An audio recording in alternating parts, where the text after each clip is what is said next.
시편 90편은 모세의 기도로 유명합니다. 우리의 연수가 70이고 강건하면 80이다. 이렇게 한 거 보면 모세가 이 정도쯤 나이에 이 기도를 하지 않았나.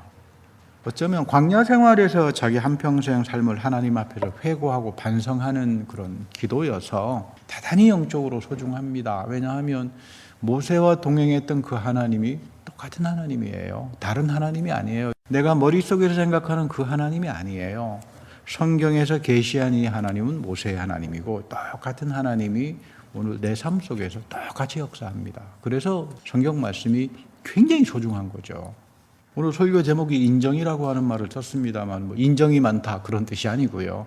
여겨주신다 그런 뜻이에요. 여겨주신다. 하나님이 여겨주시는 거. 우리 영어로는 recognition이라고 말을 합니다만은 우리 믿음이라고 하는 거 인정이죠. 하나님이 나를 의롭게 여겨주시는 거예요. 그러니까 인정이란 말, 내가 믿음으로 구원받지, 그 말이 그 뜻이에요. 사도 바울에게. 하나님이 너를 그리스도의 십자가 안에서 의롭게 여겨주셨잖아요. 하나님이 나를 인정해줬잖아요. 이게 믿음이죠. 근데 이 부분이 잘 안 된다 이 말이에요. 우리가 오늘 9절에 보면 모세도 똑같은 하나님의 나를 어떻게 인정해 주셨나 이걸 이제 이야기를 하는데, 모든 날이 주의 분노 중에 지나갔는데 우리의 평생이 순식간에 달했다. 우리의 평생이 순식간에 달했다. 아주 시적인 표현인데 무슨 말인지 모르겠더라고요. 그래서 제가 어쩔 수 없이 원문을 찾아봤습니다. 찾아봤더니 참 번역도 시적으로 잘했지만 본문은 이런 겁니다. 평생의 순식간에 달했다는 말은 슬픔의 소리를 내고 살았습니다. 하나님 앞에서 그 뜻이에요. 여러분들 어려운 일 당하고 내가 이거 정말 하나님 앞에서 빗나가서 심판으로 당하는 일이라면 슬픔의 소리가 나오지 않습니까? 아이고 이거 내 잘못 때문에 내 자식이 잘못됐구나. 아이고 나 때문에 남편이 잘못됐구나. 그러면 여러분 슬프잖아요. 그 표현을 이렇게 우리의 평생이 울다가 순식간에 도달하고 말았습니다. 이렇게 이제 표현한 것 같습니다. 모세는 광야의 삶에서 억울한 일 많았습니다. 모함도 받았고 시기도 받았고 질투도 많았고. 그런데 지금 이 기도 속에 보면 모세는 지나갔던 시간에 억울한 거 생각 안 해요. 너 나쁜 놈 이런 거 관심 없습니다. 왜냐하면 이거보다 더 무서운 것은 하나님의 심판이었습니다. 하나님께서 다 알지 않습니까? 내가 거짓말을 하고 잘못했으면 하나님께서 나를 심판한 일이고, 내가 음해를 당하면 나를 음해를 했던 사람들이 무서운 심판들을 당한 걸 두 눈 뜨고 봤잖아요, 모세가. 그러니까 모세의 삶 속에서도 니메시스 원리라고 하는 게 딱 중심에 사로잡혀 있는 거예요. 여러분 이거 놓치지 말고 살아야 합니다. 하나님이 신령하고 두려우신 분이어서 우리에게 심판합니다. 이런 심판을 경험할 때 마음이 아프죠. 쓰리죠. 자기를 대적하는 고라가 자기를 대적했지만 하나님께서 심판을 할 때 고라가 죽어가는 거 보면서 모세의 마음은 쓰리지 않았겠습니까? 전 쓰리더라고요. 그 모세의 마음이라고 생각합니다. 저를 괴롭혔던 사람이 순식간에 엄청난 일을 당했을 때 저도 마음이 아프더라고요. 흔히 우리 생각 같아서는 아이 속 시원하다 이럴 것 같은데 그렇지 않아요.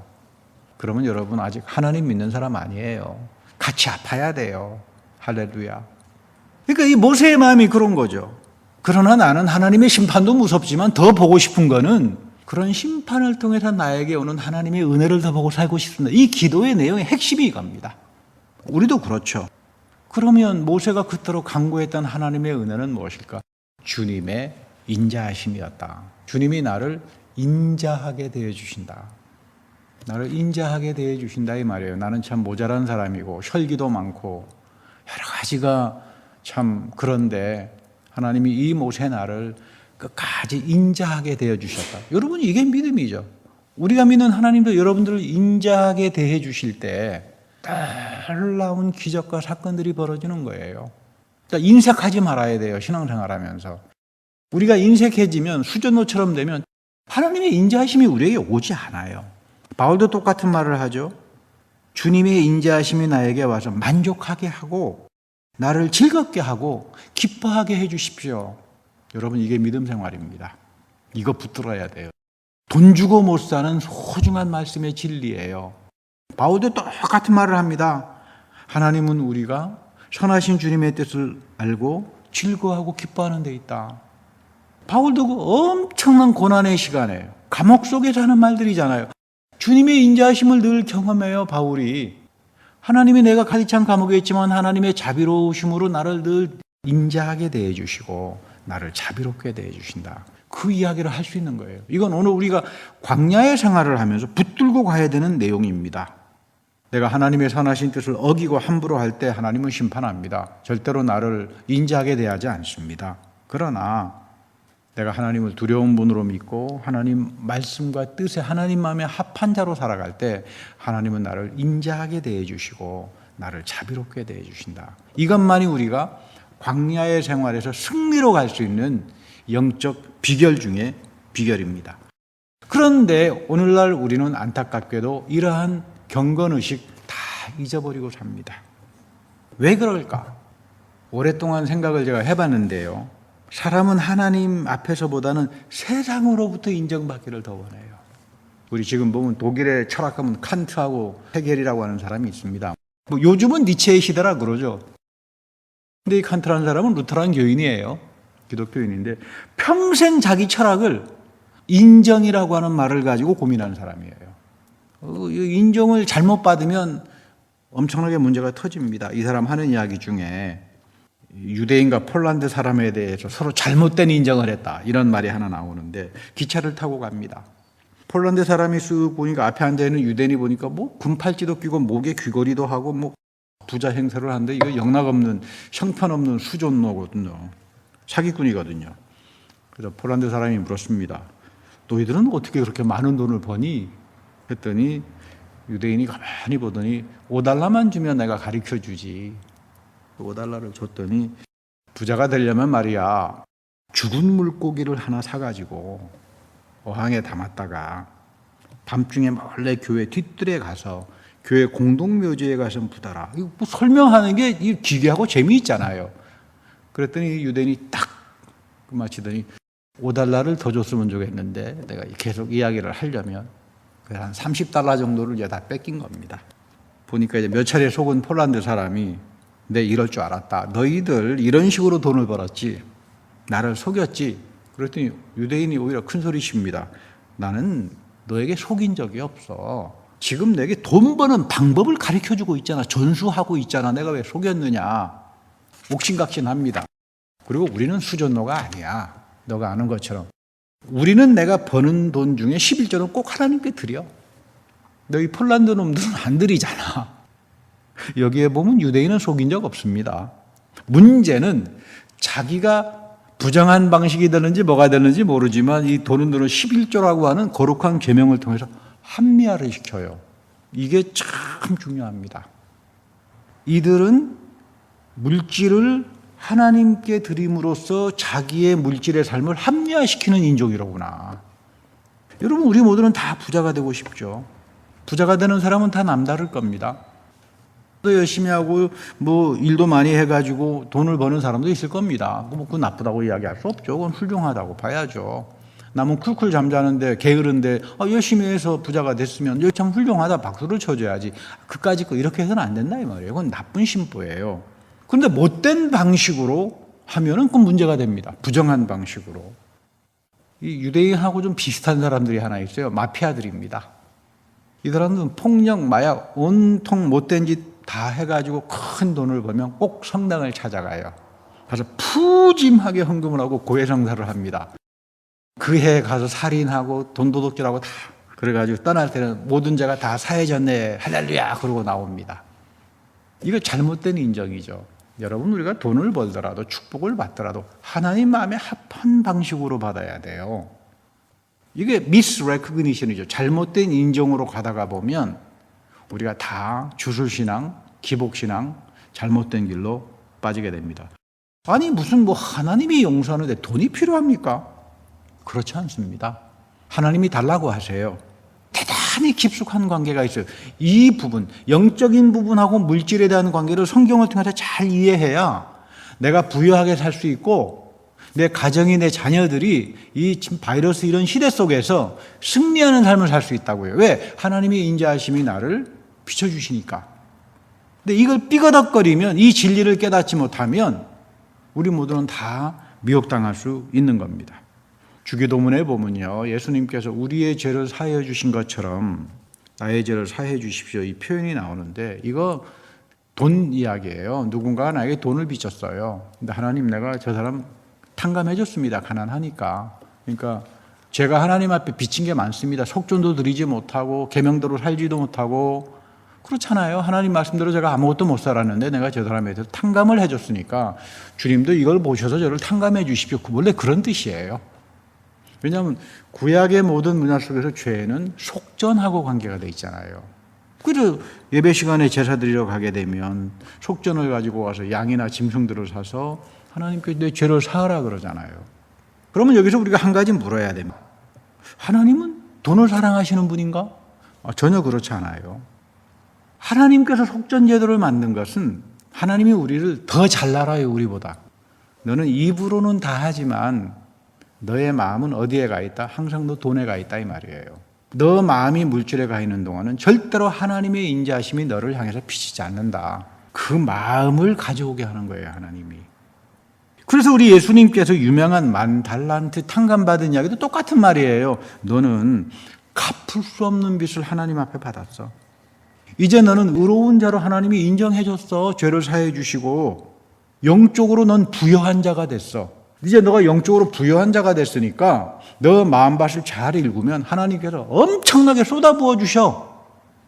그런데 너에게 저주가 끊기고 모든 잘못이 끊겼는데 세상에 나가서 앞에 쬐끔 빚진 사람 붙들고는 감옥에 갖다 쳐넣는다. 그러니까 너는 이가보 현상이 나타나는 거야. 지금 그 이야기예요. 여러분들에게 하나님이 주시는 풍족함과 인자하심이 있습니다. 이거를 나의 것으로 만들어 갈 줄 아는 게 믿음이에요. 근데 이게 어렵더라고요. 이게 참 어려워요. 왜? 사람들이 이걸 안 믿어요.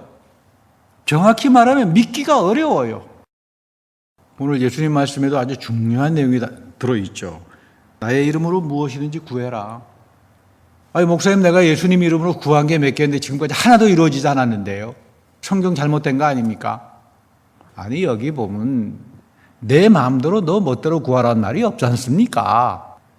예수 그리스도의 거룩한 이름 안에서 하나님께 구하라라고 하는 말이에요. 여러분, 이름은 거룩한 거죠.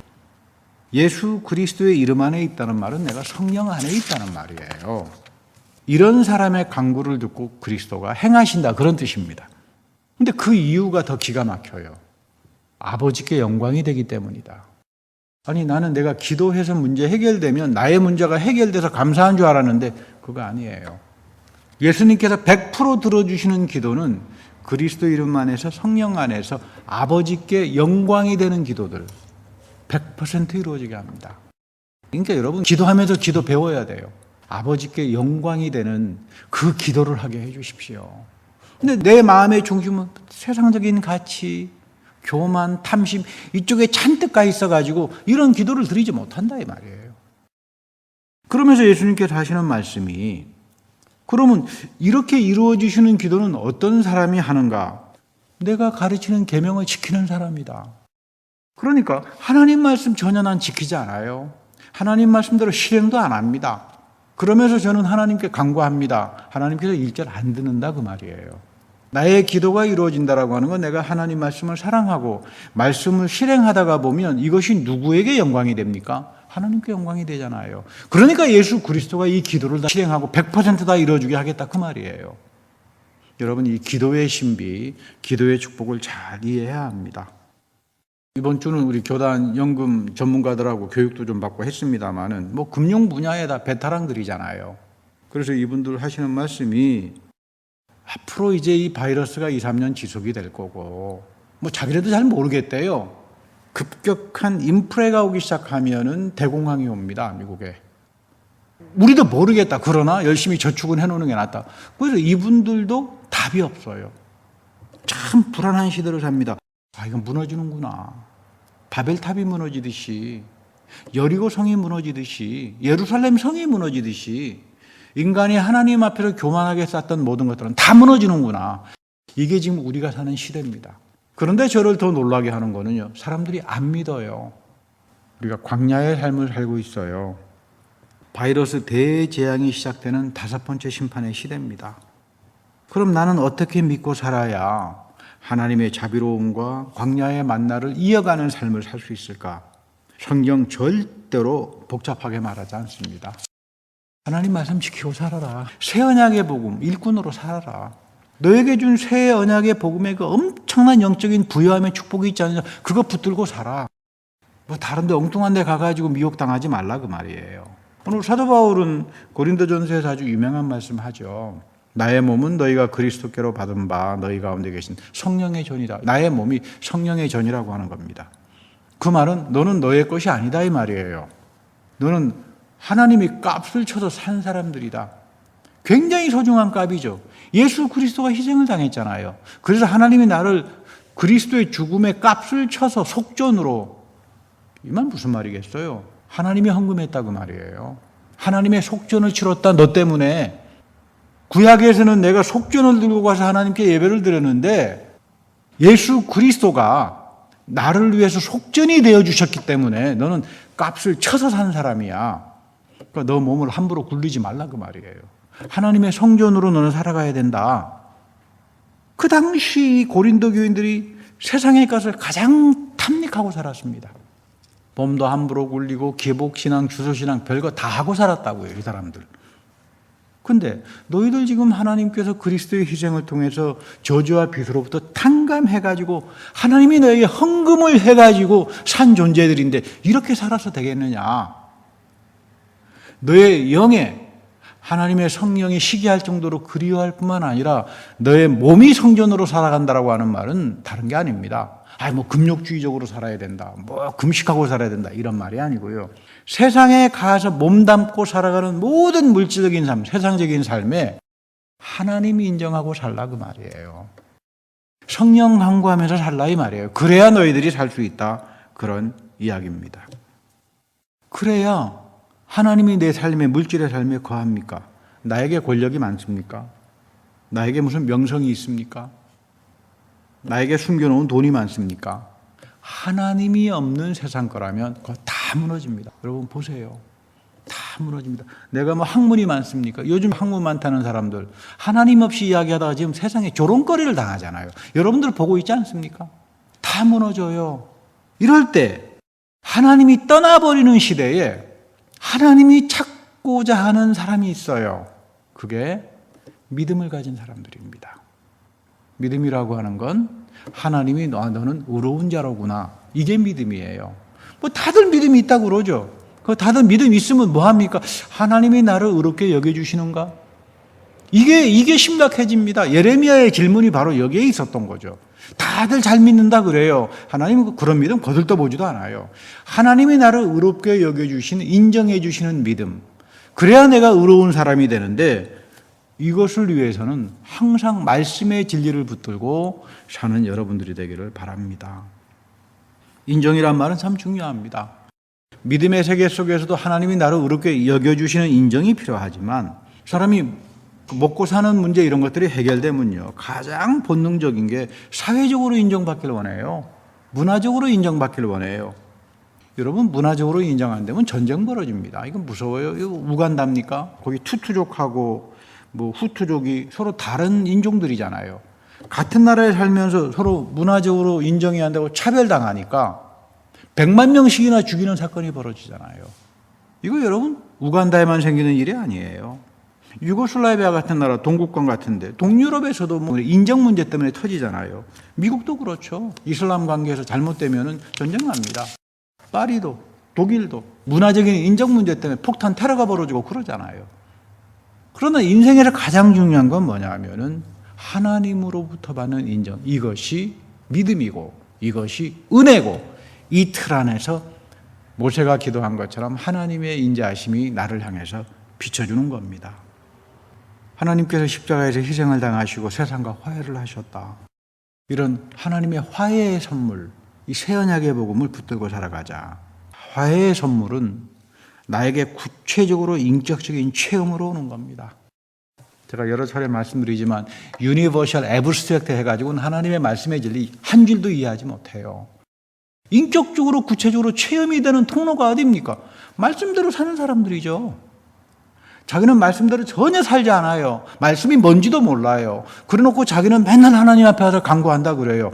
주고 싶지만 주지 못하는 하나님 마음이 더 답답할 거예요.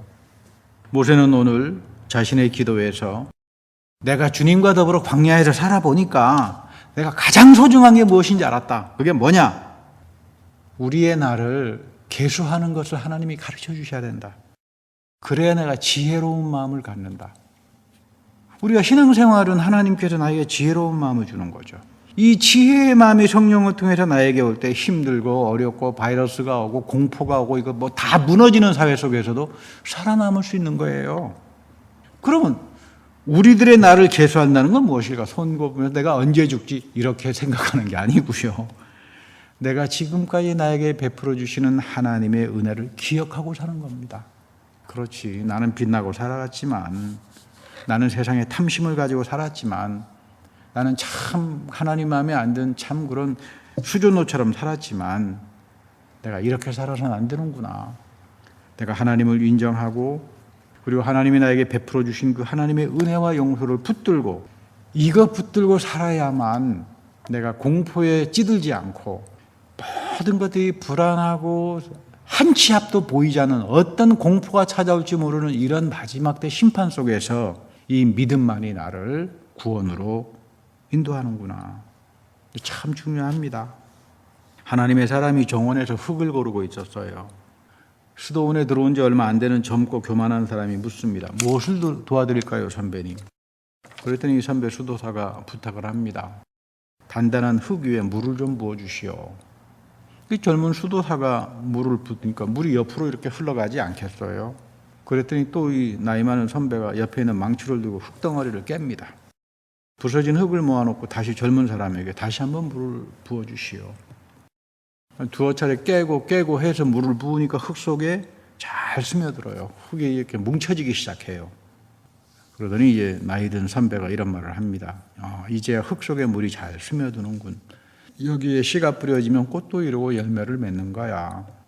여러분, 우리 역시 입으로는 다 마음이 옥토밭이라고 하지만 우리의 중심은 다 엉뚱한 데 다가 있어요. 하나님이 다 알아요. 하나님 보시기에 어림없다 이 말이에요. 이 흙덩이 같은 것들이 끊임없이 깨어져야 해요. 그래야 하나님의 말씀으로 물을 주시고 씨가 떨어져서 광야 같은 인생 속에서 엄청난 열매를 맺어지는 건데, 나는 절대로 깨지지 않을 거야. 변하지 않을 거야. 누가 이기나 한번 보자. 난 성질대로 믿을 거야. 그 누가 뭐라고 하지 않습니다. 그냥 성질대로 믿으세요. 근데 하나님과는 상관이 없어요. 이런 사람들에게는 하나님 이가보 천상이 나타나요. 왜 그럴까? 하나님이 먼저 예수 안에서 스스로를 깨어서 비웠습니다. 그걸 우리에게 보여주셨어요. 엄청난 희생이 우리에게 치러진 겁니다. 그래서 너희들도 감사의 희생제물로 살아가라. 하나님 앞에서 이렇게 사는 사람을 가리켜서 우리는 믿음의 사람이라고 이야기하고 하나님의 성전으로 사는 사람이라고 이야기해요. 이런 사람들에게 마지막 때 하나님이 주시는 형통함과 자비함은 상상하지 못합니다. 이런 축복에 다 거하시는 여러분들이 되기를 기원합니다. 기도하겠습니다. 하나님, 우리의 연약함을 기억하시고 하나님의 자비로 다스려 주셔서 항상 성령으로 내 마음에 물이 든 흙처럼 잘 이겨져서 주의 말씀의 진리를 붙들고 말씀대로 살면서 하나님 마음에 합한 자로 살아갈 때에 하나님의 자비로움의 영광의 광채가 드러나는 귀한 인생들이 다 되게 하옵소서. 우리 구주 예수님의 이름으로 기도합니다. 아멘.